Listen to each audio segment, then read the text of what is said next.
Hello good morning student, स्वागत है आप सभी का Mehta PG college online tutorial. पिछली क्लास में हमारा टॉपिक चल रहा था रिक्शिया। हमने पिछली क्लास में पढ़ा रिक्शिया की vegetative informations, vegetative systematic position and vegetative growth, उसकी एक्सटर्नल एंड इंटरनल गैमेटोफाइटिक जो प्लांट थैलस है उसकी पूरी की पूरी मॉर्फोलॉजी और अनाटमी। आज जो हमारा टॉपिक यहाँ पे है हॉट टॉपिक, वो रहेगा reproduction type of रिक्शिया।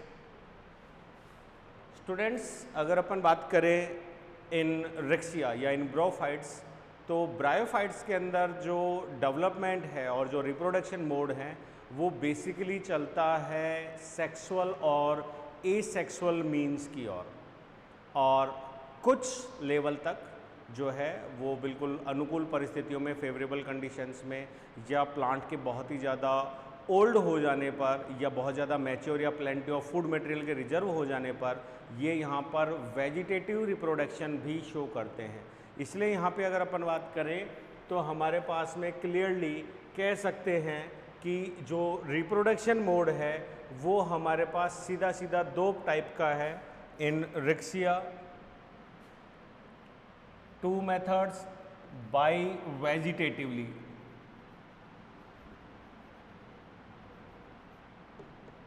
Bye vegetatively कायिक जनन, और कायिक जनन के बारे में हम समझ चुके हैं कि कायिक जनन जो है वो अनुकूल परिस्थितियों में होता है और प्लांट के ओल्ड और मैच्योर थैलस या ऑर्गन्स के दौरान या द्वारा ये डेवलप होता है वेजिटेटिव। और दूसरा जो हमारा रिप्रोडक्शन मेथड है लाइफ साइकिल के अंदर वो होता है सेक्सुअल रिप्रोडक्शन या मेथड। ये दो हमारे यहाँ पे चलेंगे। इसके अलावा यही जो लाइफ साइकिल है इसके अंदर अगर अपन बात कर रहे हैं गैमेटोफाइट की, तो गैमेटोफाइट इन दो तरीके से ही यहाँ पे रिप्रोडक्शन शो करता है।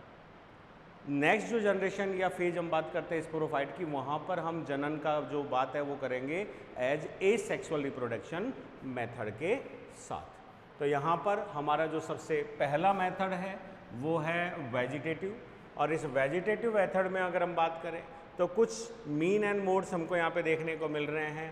वो है फर्स्ट इज फ्रेगमेंटेशन, दूसरा हम यहाँ पे बात कर सकते हैं फॉर्मेशन ऑफ एडवेंटिटियस ब्रांचेज, तीसरा परसिस्टेंट अपेक्स, चौथा दे सकते हैं बाय ट्यूबर्स, बाय सेकेंडरी प्रोटोनीमाज। ऐसी बहुत सारी चीज़ें हम यहाँ पे लिबरेट कर सकते हैं। तो फर्स्ट देखते हैं फ्रेगमेंटेशन की अगर अपन बात करें तो फ्रेगमेंटेशन को हम कह सकते हैं खंडीभवन या खंडन कह सकते हैं। विखंडन बोल दें तो और भी बढ़िया है, दैट ऑल्सो नोन एज विखंडन।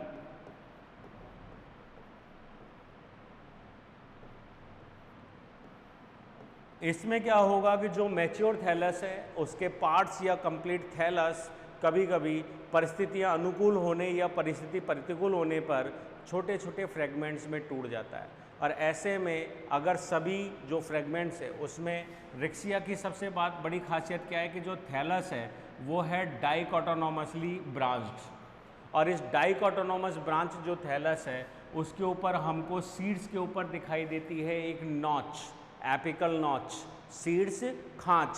और इस सीड्स खांच के अंदर हमें यहाँ पर मिलता है growing area, that known as growing point.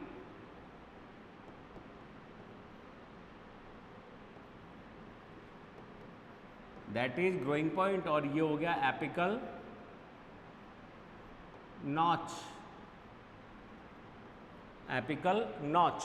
तो ऐसी कंडीशन में क्या है कि यही ग्रोइंग पॉइंट जो है वो यहाँ पर एपिकल ग्रोथ को शो करता है। ऐसे में अगर ओल्ड एंड जो मैच्योर थैलस है अगर वो डेड और डिके भी हो जाता है या किसी कारण से टूटकर मुख्य थैलस से अलग भी हो जाता है, और अगर उसके पास में रिजर्व फूड मटेरियल है और उसका ग्रोइंग पॉइंट अभी भी इंटैक्ट है, बिल्कुल साबुत है, तो वो वापस कंप्लीट थैलस को डेवलप करने की क्षमता रखता है परिस्थितियां अनुकूल होने पर। इसी चीज़ को कहा जाता है फ्रेगमेंटेशन। तो हम इसे समझते हैं, यहाँ पे लिख भी दिया by progressive death and decay of older part of the thallus. Mature या पुराने भागों के मृत हो जाने या अवघटित हो जाने पर भी उन भागों से नए थैलस का विकास किया जा सकता है। क्यों? क्योंकि इसका सबसे बड़ा जो कारण है वो है एपिकल नॉच, और इस एपिकल नॉच के अंदर ग्रोइंग पॉइंट। अगर ग्रोइंग पॉइंट को नुकसान होता है तब थैलस डेवलप नहीं हो सकता, अन्यथा डेवलप हो जाता है। It is normal method of vegetative reproduction. It take place in favourable growth seasons या फेवरेबल क्लाइमेट कंडीशंस में ये ग्रोथ सबसे ज़्यादा देखने को मिलती है। The older part of the plant body gradually becomes age, die और अल्टीमेटली डिके। अगर ओल्डर प्लांट की जो पार्ट है वो कई बार आकार में इतना बड़ा हो जाता है, इतना ज़्यादा शाखित हो जाता है, स्टोरेज इतना ज़्यादा कर लेता है कि अल्टीमेटली वहाँ पर या तो उसकी एज कंप्लीट हो जाए, वो मृत हो जाए, या फिर वहाँ पर डिकेइंग शुरू हो जाए, और इस डिकेइंग की वजह से जो थैलस है वो टूटकर अन्य भागों में बंट जाता है। जैसे यहाँ पर एक सिंपल सा डायग्रामेटिक रिप्रेजेंटेशन अगर हम देने की कोशिश करें तो इसको ऐसे समझ लेते हैं फ्रेगमेंटेशन को, कि इन दिस डायग्राम ये हो गया हमारा एक थैलस, और यहाँ पर यही थैलस जो है वो एक और शाखा में बट गया, ये एक और शाखा में बट गया। इस तरीके से ये हमें यहाँ पर मार्केंशिया का थैलस दिख रहा है, जो प्रारंभ में यहाँ पर अनेक थैलस का भाग था।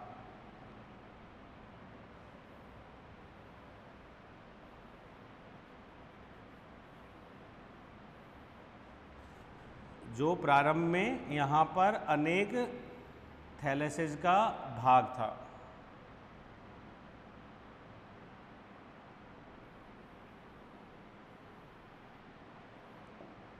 इसे कंटिन्यू ले लेते हैं, ये रहा, और इसे ले लेते हैं यहाँ। तो ये पहला थैलस होगा डाइकोटोनोमस ब्रांच, फिर ये थैलस हो गया डाइकोटोनोमस ब्रांच, फिर ये थैलस हो गया डाइकोटोनोमस ब्रांच। ऐसे में अगर वक्त के साथ डेड एंड डिके, तो किसी कारण से अगर यहाँ पर जो कट लग रहा है या डेड एंड डिके हो रहा है वो अगर यहाँ हो रहा है, तो आप इस डायग्राम को इस तरीके से देख सकते हैं कि ये वाला जो पार्ट है हमारा, ये यहाँ से ब्रेक हो चुका है और ये दोबारा डेवलप होने की कोशिश कर रहा है, जबकि ऊपर वाला जो है वो बहुत ही ज़्यादा डेवलप पहले से है। तो यहाँ पर एक नई शाखा वापस बनने की कोशिश कर रही है, that represent 1 and that represent 2। तो 1 वापस बनने की कोशिश कर रही है और 2 क्या है, पहले से ही डेवलप है। और वहीं पे ये जो ब्रांचेज थी, दैट इज़ 1 डैश और 1 डबल डैश, ये दोनों की दोनों ब्रांचेज भी यहाँ से सेपरेट हो जाएंगी, और ये दोनों की दोनों ब्रांचेज जो है वो वापस ऊपर जाकर एक नए थैलस के रूप में अपने आप को, दैट इज़ 1 डैश, और ये हो गया 1 डबल डैश। ये दोनों की दोनों जो है वो एक नए थैलस के रूप में अपने आप को क्या कर रही हैं, डेवलप कर रही हैं। दैट कंसिडर वेजिटेटिव रिप्रोडक्शन का सबसे आसान और सबसे ज़्यादा अपनाया जाने वाला मेथड, इसे हम एल्गीज में भी बहुत ज़्यादा आसानी से पढ़ के आए हैं। इसी को हम बोलते हैं विखंडन या फ्रेगमेंटेशन। यहाँ पर इसको हम ये भी कह सकते हैं कि by death and decay of older thallus.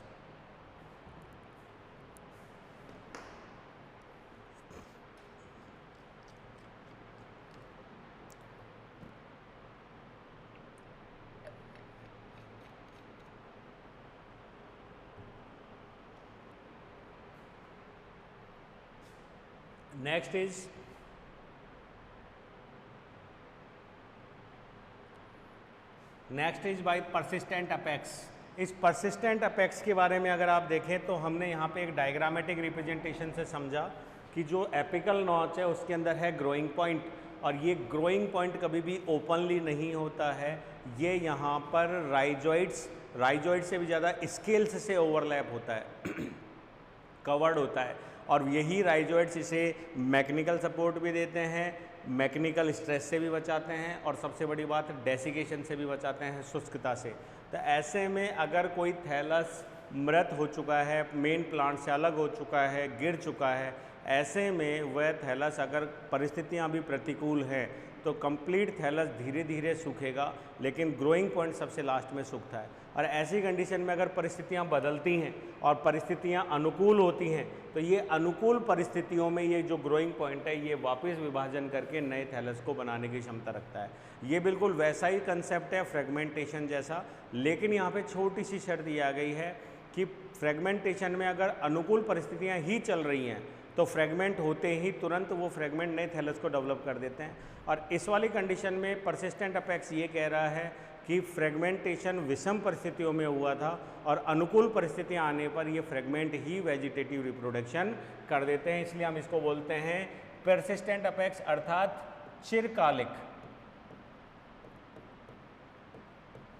चिरकालिक seeds.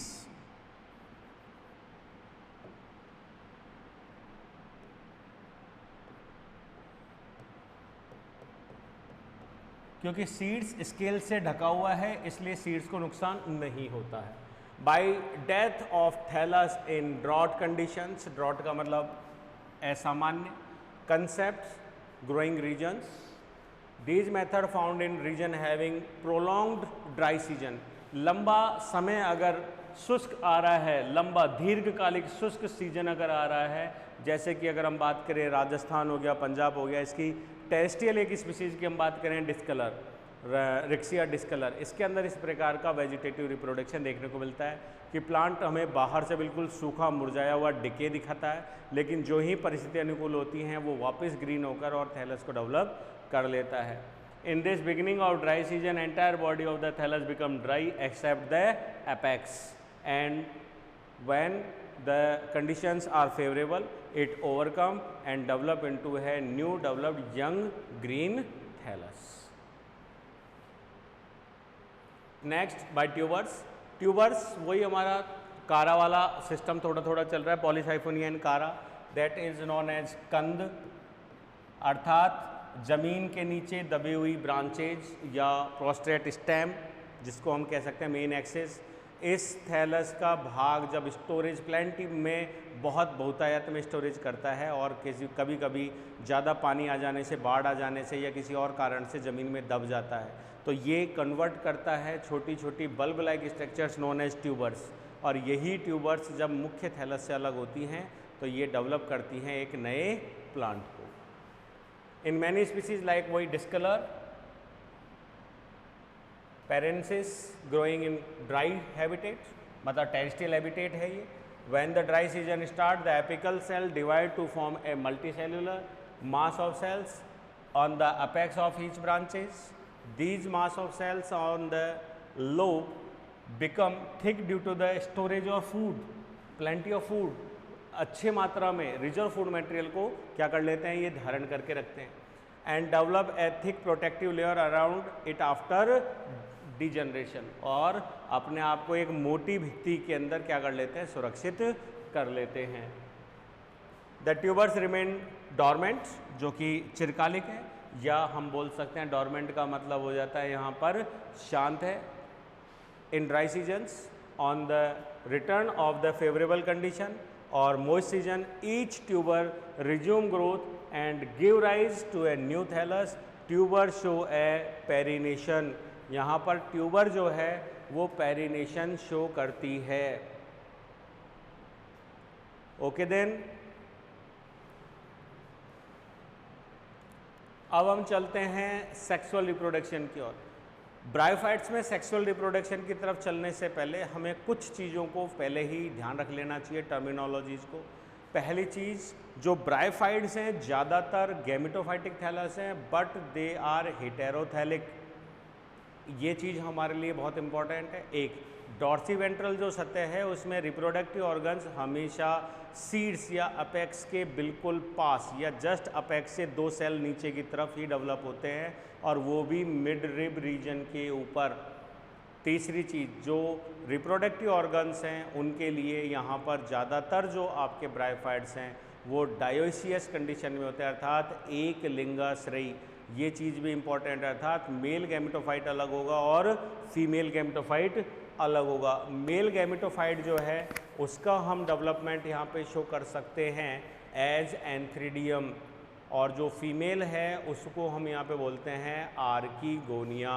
Hindi में बोले तो यहाँ पर आर्किगोनिया का मतलब है अंडधानी और एंथ्रीडियम का मतलब है पुंधानी, और पुंधानी में डेवलप होते हैं पुमणु एंथ्रोजॉइड्स, और स्त्रीधानी जो है अंडधानी जिसमें डेवलप होता है एग न्यूक्लियस। तो यहाँ पे हम देखें तो oogamous टाइप है, male sex organs are antheridia born in enthridial chamber and female sex organs are archegonia born in enthridial chamber। ये दोनों के दोनों हो गए born in archegonial chamber।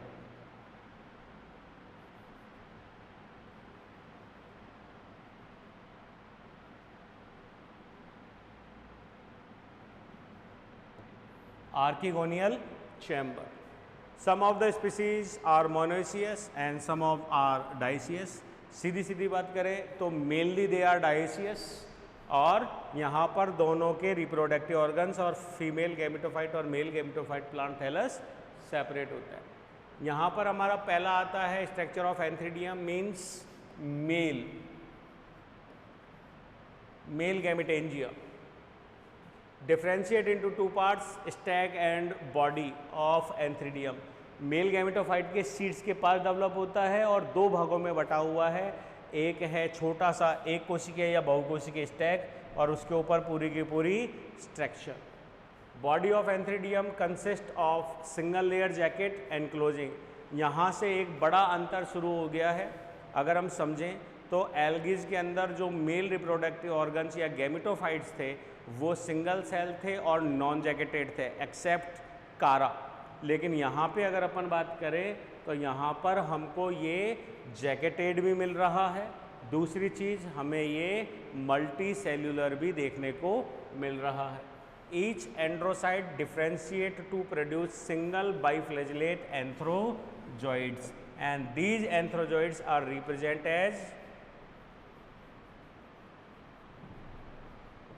represent as male gametes, represent as male gametes। Okay then,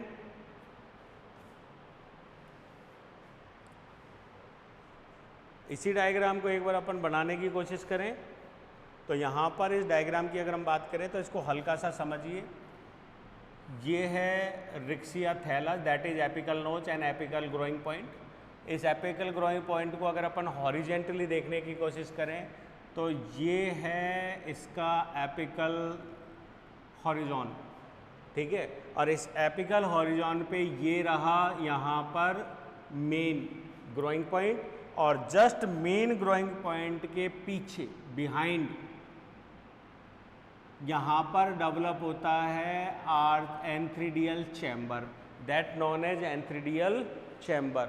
और इस antheridial chamber की जो सतही कोशिका है नॉन एज सुपरफिशियल सेल, इस सतही कोशिका से ही डेवलपमेंट होता है कंप्लीट एंथ्रीडियम का।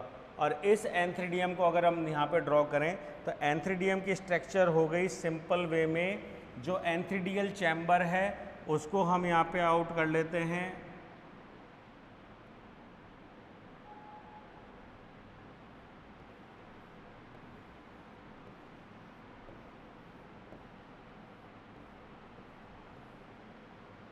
That represent as antheridial chamber.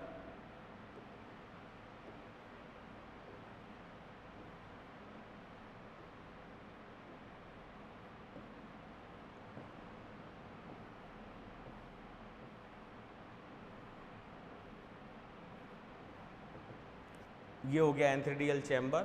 और यहाँ पर अपन बात करें तो ये हो गया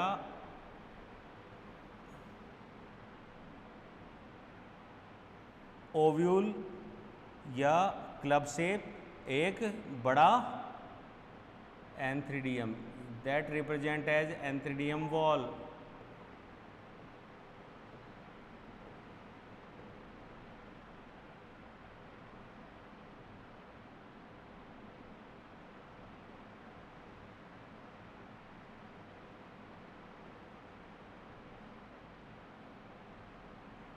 ये हो गया इसका multi cellular one cell thick stalk वृंत। यहाँ पर इसकी स्ट्रक्चर्स को हम थोड़ा सा चेंज करें तो यहाँ पर ये 8 सेल्स का डिफ्रेंशिएशन हमें देखने को मिलेगा।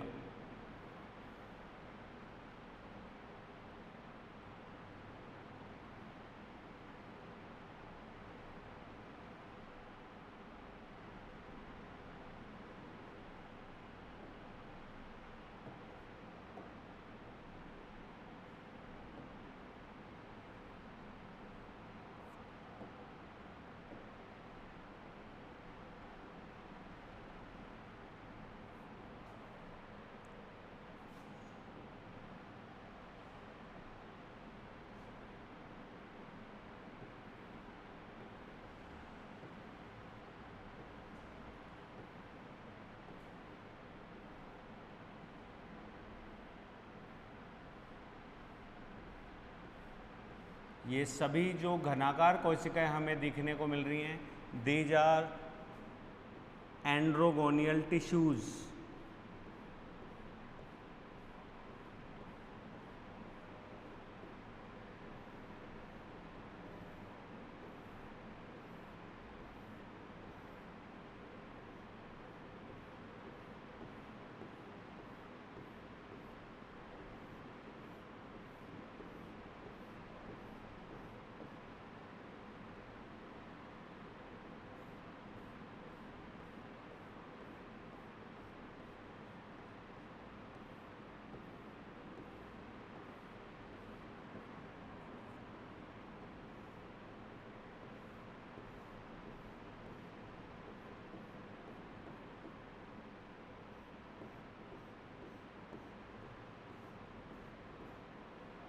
ये हो गए सभी androgonial tissues.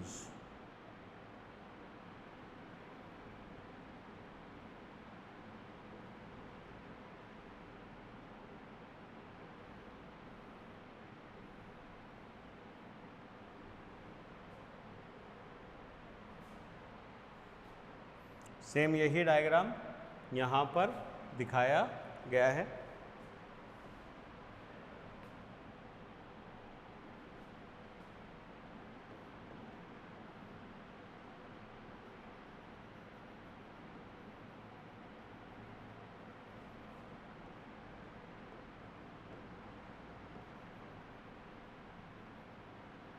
Antheridial chamber,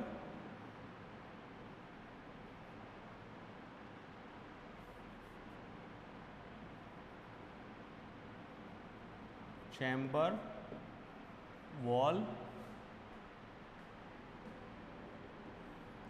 that is jacket, single cell thick sterile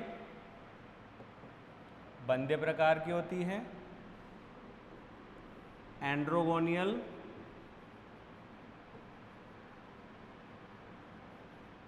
tissues,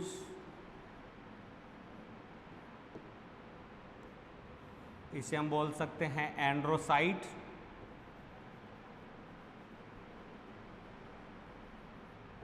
या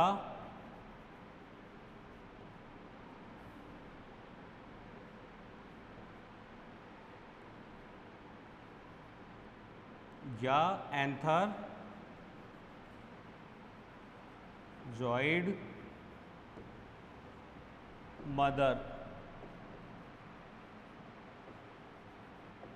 mother cell and that is stack।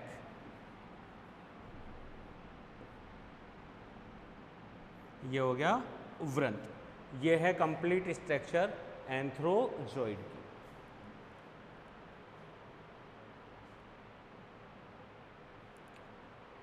ये हो गया antherozoids. Antherozoids are biflagellates, spiral in form,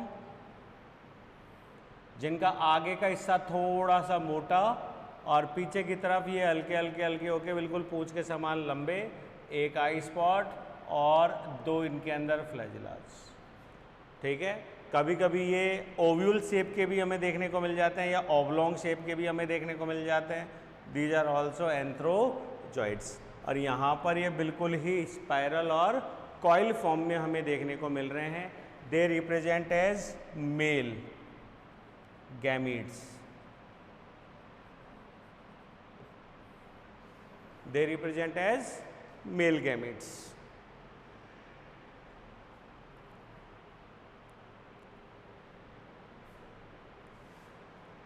okay students, next यहाँ पे एंथ्रीडियम की अगर अपन डाइहेजन की बात करें तो इस डायग्राम्स को अगर अपन समझे तो आफ्टर मैच्योरिटी यहाँ पर क्या होगा कि जो स्टैक है वो थोड़ा सा लंबा होगा, और यहाँ पर ये जो एंथ्रोजॉइड है वो एंथ्रीडियम है, ये कंप्लीट इस छिद्र ओस्टियोल से क्या आ जाएगा, संरचना से बाहर आ जाएगा, सरफेस के बाहर की ओर। मीनवाइल जितनी भी एंड्रोसाइट्स हैं इन सभी की जो समीपस्थ या एक दूसरे से जो जुड़ी हुई भित्तियां हैं, समीपस्थ टेंजिशनल वॉल्स, ये सभी वॉल्स गल जाएंगी, और इसी दौरान जो एंथ्रोजॉइड सेल्स हैं या मदर सेल है, इस मदर सेल में कायांतरण से डेवलप होते हैं एंथ्रोजॉइड्स। इस एंथ्रीडियम की जो सबसे बाह्य लेयर है प्रोटेक्टिंग लेयर, इस प्रोटेक्टिंग लेयर में क्या होगा, यहाँ पर छिद्र बन जाएगा, गलने से क्या बन जाएगा, छिद्र, और इसी छिद्र में से 1 बाय 1 ड्रॉप के समान या पूरे के पूरे एक बल्क में जो मैच्योर एंथ्रोडिया है वो बाहर निकल जाएंगे पानी में, और अपने फ्लैजिलाज की मदद से क्या करते हैं, तैरने लगते हैं। तो हम इसको थ्योरेटिकली देखें, डाइहेंस मतलब विमोचन। At maturity the pore of antheridial chamber becomes wide and open, ये जो एंथ्रीडियल चैम्बर है उसका पोर बड़ा और चौड़ा हो जाता है। Antherozoids float in the various fluid form in dissolution of cell wall of androcytes. Androcyte cells की जो समीपस्थ या टेंजिशनल वॉल हैं उनके डाइसोल्यूशन गल जाने से सारे एंथ्रोजॉइड जो है वो अंदर की चैम्बर में एक जगह आ जाते हैं। Style jacket of the antheridium imbibes water, imbibes का मतलब अंतःशोषण, वाटर का अवशोषण करती है, बिकेम सॉफ्टन एंड डिसऑर्गेनाइज, और उसके बीच में जो है छिद्र जैसी संरचनाएं बन जाती हैं, डिसऑर्गेनाइज हो जाती है और सॉफ्ट हो जाती है। Antherozoids out in mass through an opening that known as ostiole। Antherozoid जो है उस पेनिट्रेट की हुई छोटे से छिद्र या सिल्ट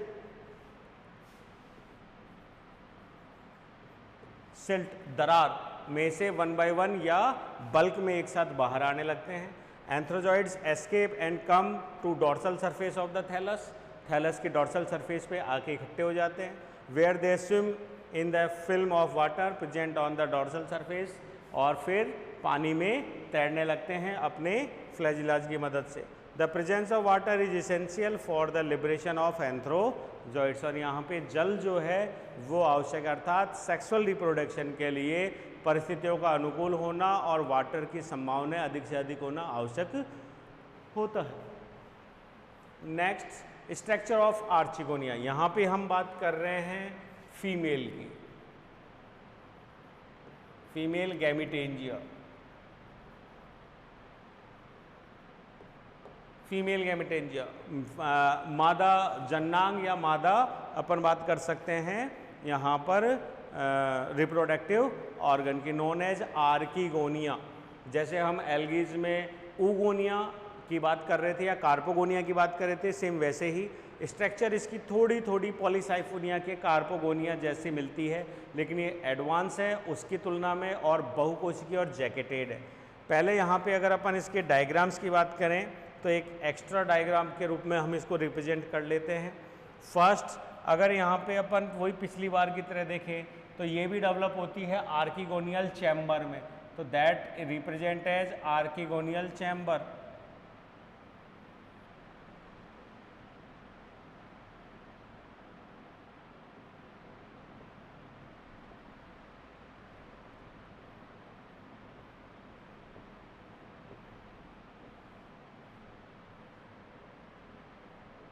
जो कि रिक्शिया में ऊपर से खुला होता है।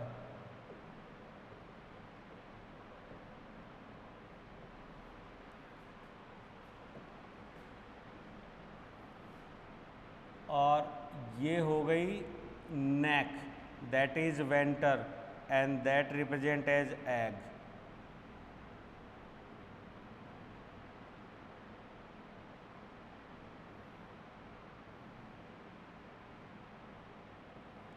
That represent as egg. और ये हो गई neck पे 1 2 3 4 5 6, ये हो गया वेंटर कैनाल जैकेट सेल्स, और ये हो गई हमारे पास में vendor jacket sales.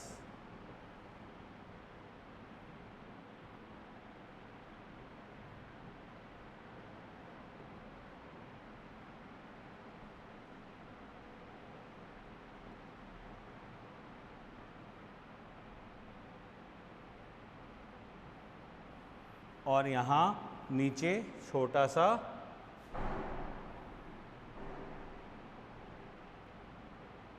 that represent as stack.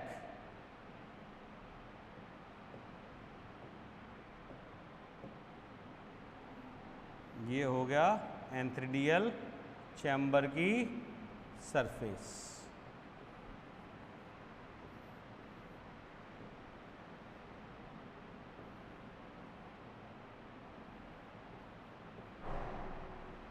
Antheridial chamber की सरफेस। अब यहीं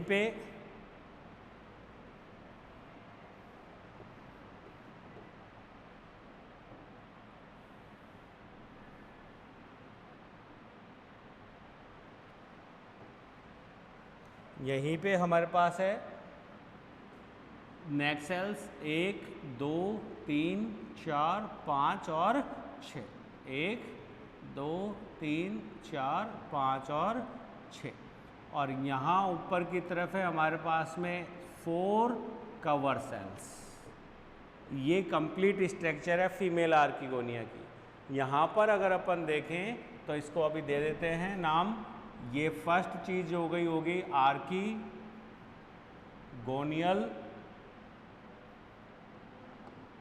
चैम्बर, वॉल कर देते हैं इसको, आर्किगोनियल चैम्बर वॉल। यहाँ पर अगर अपन बांटे तो इस पूरे हिस्से को अपन यहाँ से यहाँ बांट लेते हैं, that known as neck canal. ये हो गया वेंटर कैनाल, ये पोर्शन हो गया दैट इज वेंटर, और ये नीचे वाला portion that is stalk, that represent as stalk. तो इस नेक कैनाल में दो दो चीज़ें हैं। यहाँ पर पहले तो हम लिखे कवर सेल्स, इनकी संख्या कितनी है 4, जो ढक्कन का काम करती हैं। ये बाहर की तरफ जो हमें दिखाई दे रही हैं, these are known as neck canal jacket cells, और ये अंदर की तरफ जो हमें दिखाई दे रही हैं, ये हो गई नेक कैनाल सेल्स, जिनकी संख्या ब्राइफाइट्स में 4 to 6 तक होती है। ठीक है, next that known as venter canal cell, जिसकी संख्या एक ही होती है, और ये हो गया इसका वेंटर कैनाल जैकेट सेल, और नीचे की तरफ that is venter jacket cells, और ये हो गया वेंटर, और ये हो गया एग न्यूक्लियस, और ये नीचे की तरफ दैट इज स्टैक। ये संरचनाएं हैं कंप्लीट फीमेल संरचना के अंदर।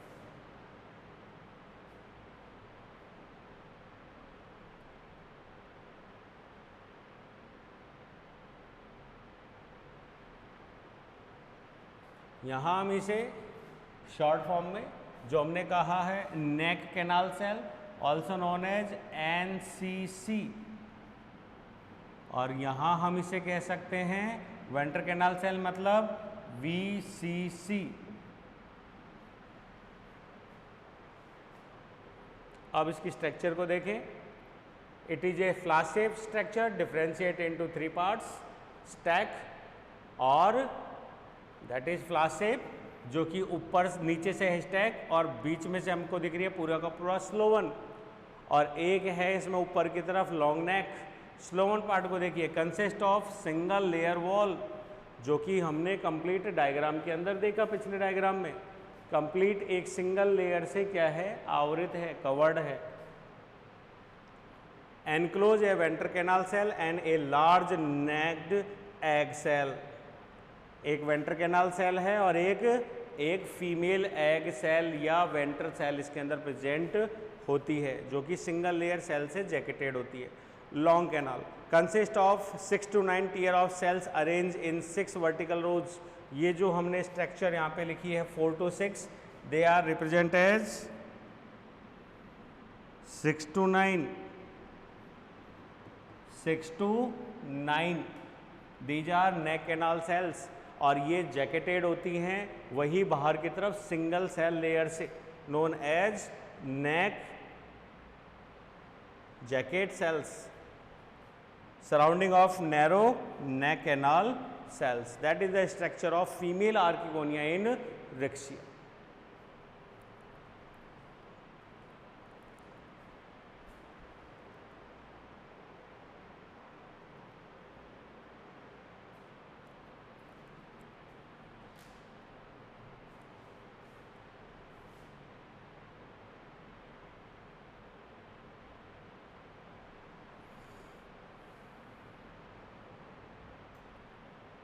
अब आता है पॉइंट फर्टिलाइजेशन। डाइहेंस हमने समझ लिया था एंथ्रोजॉइड्स का, जल के अंदर विमुक्त हो चुके हैं।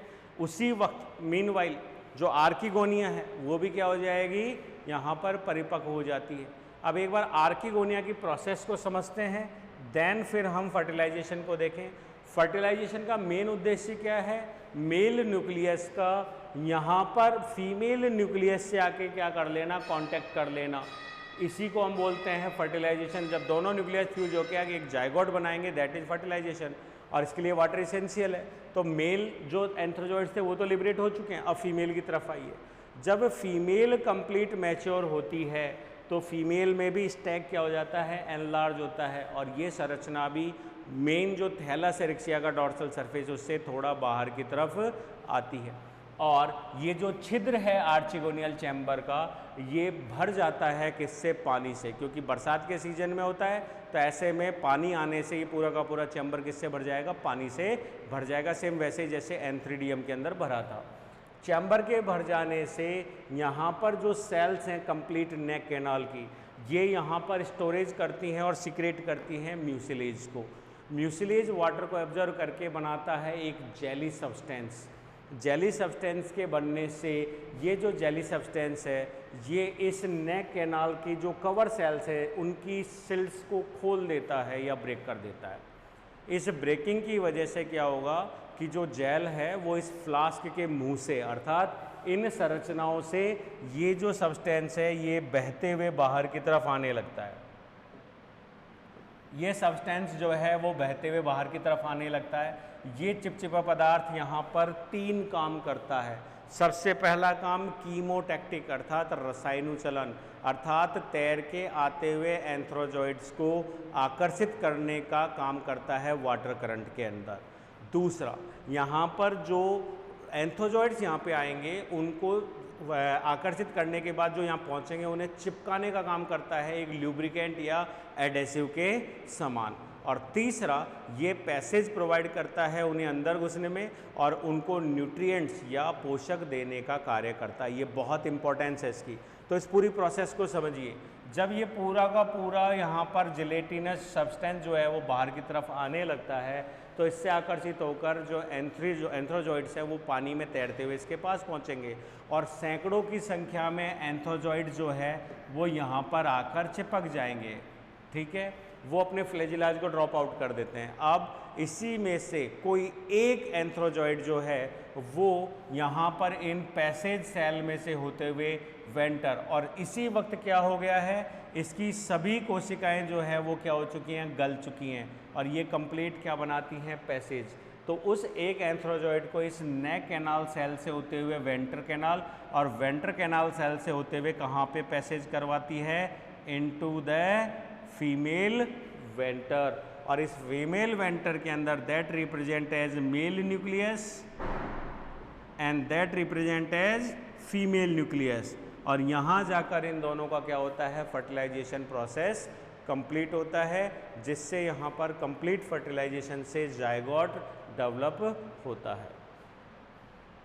देखिए, fertilization occurs in the presence of water, water is very essential, provide by rain और dew, water is need for the dehiscence of the antheridia, antheridia के डाइहेंस को तो हम समझ चुके हैं पहले ही, liberation of antherozoids, opening of archegonial neck, movement of antherozoids to archegonia, ये सारे के सारे चारों जो प्रोसेस है उसमें वाटर मेन रोल प्ले करता है। At maturity the neck canal cells and the venter canal cells disintegrate and becomes mucilaginous, और ये क्या हो जाती हैं, म्यूसिलेजिनस हो जाती हैं या जिलेटिनस हो जाती है, चिपचिपा पदार्थ जो है स्त्रावित करती हैं। The mucilaginous substance when hydrated except a pressure so that the cover cells spread apart, और इस प्रेशर की वजह से जो कवर सेल्स है, चार्ज कवर सेल्स, वो क्या हो जाती हैं, ढक्कन कोशिकाएं खुल जाती हैं या उनके बीच में दरार बन जाती हैं, और इन्हीं दरारों से एंथ्रोजॉइड्स को अंदर आने का मौका मिलता है। A passage is created at the opening of archegonial neck, इससे एक पैसेज बना, some of the mucilaginous substance out. Antherozoids are attached chemotactically, that is रसायनुचलन,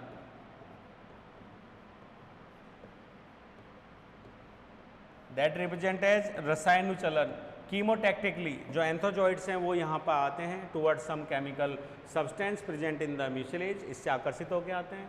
some of them enter into the neck canal, a single antherozoid which reach first fuse to the, और उनमें से सैकड़ों में से कोई एक होगा मेल न्यूक्लियस जो इस नेक कैनाल और वेंटर कैनाल को पार करते हुए कहाँ पहुँचेगा, वेंटर के फीमेल एग के पास।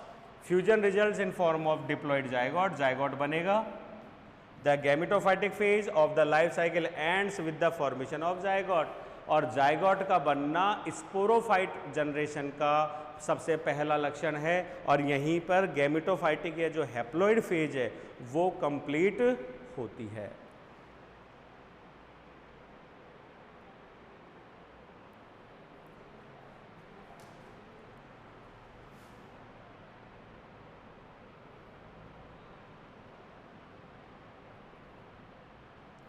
तो नेक्स्ट क्लास में हम देखेंगे यहाँ पे स्पोरोफिटिक जनरेशन। तो आज की क्लास में इतना ही। Okay students, thanks.